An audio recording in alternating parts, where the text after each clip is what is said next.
Porque a gente conhece muito pouco da nossa igreja, né? Se a gente conhece um pouco a Bíblia, imagine então os documentos da igreja. E para nós os documentos da igreja é muito importante. Para vocês terem uma ideia, outras religiões procuram os documentos da igreja para se embasar e para fazer algum estudo. A Biblioteca do Vaticano é procurada por estudiosos do mundo inteiro, cristãos e não cristãos, inclusive os documentos oficiais da igreja. Então, tem documentos. Esses documentos são divididos em alguns modelos, vamos dizer assim, né?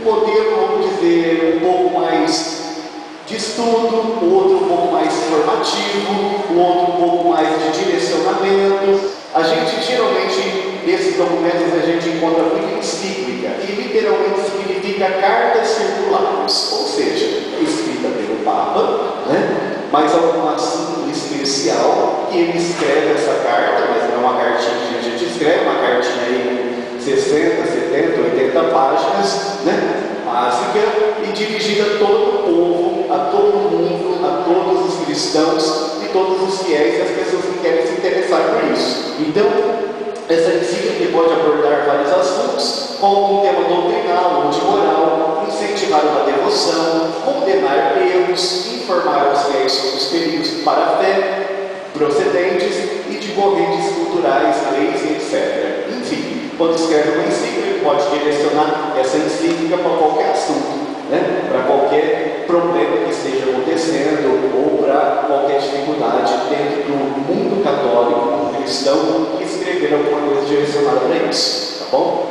As encíclicas doutrinais. Então, são uma doutrina que é extremamente desenvolvida pelo Papa do documento. Muitas dessas encíclicas marcaram significativamente a vida da igreja. Outras encíclicas sociais. Aí vai trabalhar só com social. Questão do trabalho, né? Questão aí sociais que permeiam o ser humano, de dificuldades que o ser humano passa em questão da sociedade.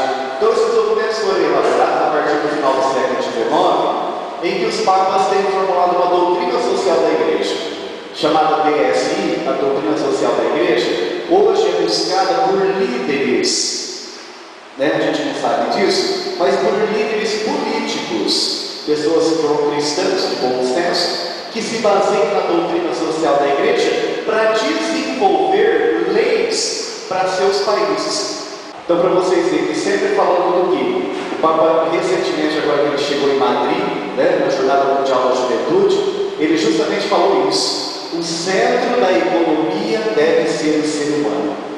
E isso, essa carta Rerum Novarum, né, uma nova estrutura de sociedade, já falava sobre isso. O ser humano deve ser o centro.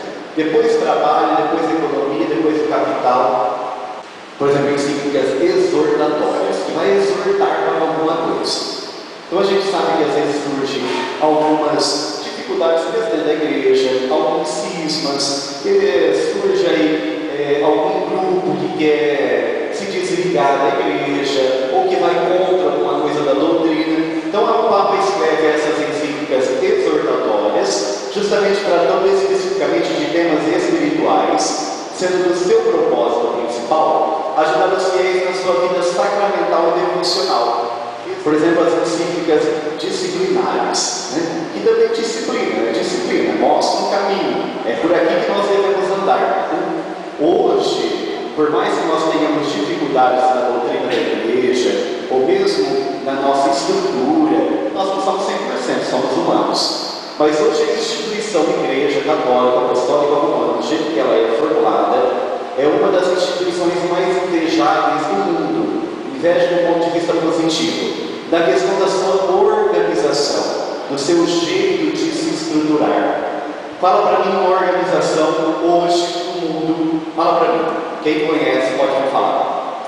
Uma organização, né, não governamental no mundo hoje, de 2000 anos, que consegue colocar um assunto, colocar uma disciplina, uma doutrina para várias nações, para mais de 100 tipos de nações do mundo inteiro, vivendo da mesma jeito, celebrando da mesma forma, em todo lugar do mundo. Quem conhece? Pode falar. Porque hoje muitos bispos anglicanos, bispos luteranos, bispos metodistas, outras religiões, estão voltando para o seio da Igreja Católica. Por exemplo, disciplinares tratam de questões particulares, disciplinares ou práticas. A Fide in Dono, do Papa Pio XII, 1957, que deu início à transferência de muitos sacerdotes para a terra de missão. Então, essa encíclica, o que falava? Olha, tenham a fé em Deus e saiam em missão para anunciar. Aí começou a questão da missionariedade propriamente dita da igreja. Ou, por exemplo, as sacerdotais celibatos de 1967 do Papa Paulo VI, que reafirmou, por exemplo, a questão do celibato da igreja. Então isso daqui é um conteúdo extraordinário, embasado, fundamentado, não é coisa jogada aí ao vento, não é nada disso. Então quem tem cultura e quem tem um pouquinho de inteligência sabe o que eu estou falando. Isso daqui não é para qualquer um, mas é verdade. Poucos conseguem escrever com um sentido tão teológico, tão profundo para o mundo inteiro. E o Papa também, ao escrever uma carta, colocando ali questões que, de certa forma, atingem todas as nações, independente da cultura, independente daquilo que está vivendo. Encíclicas epístola. Não é pistola, não, viu? Tem gente que às vezes também tem isso aí na igreja, É pistola de São Paulo, não sei quem. Você já ouviu? Eu já ouvi. Mas é verdade. As encíclicas epístolas, em latim, epistola e encíclica, são pouco utilizadas e diferem muito pouco das cartas encíclicas, praticamente a mesma coisa.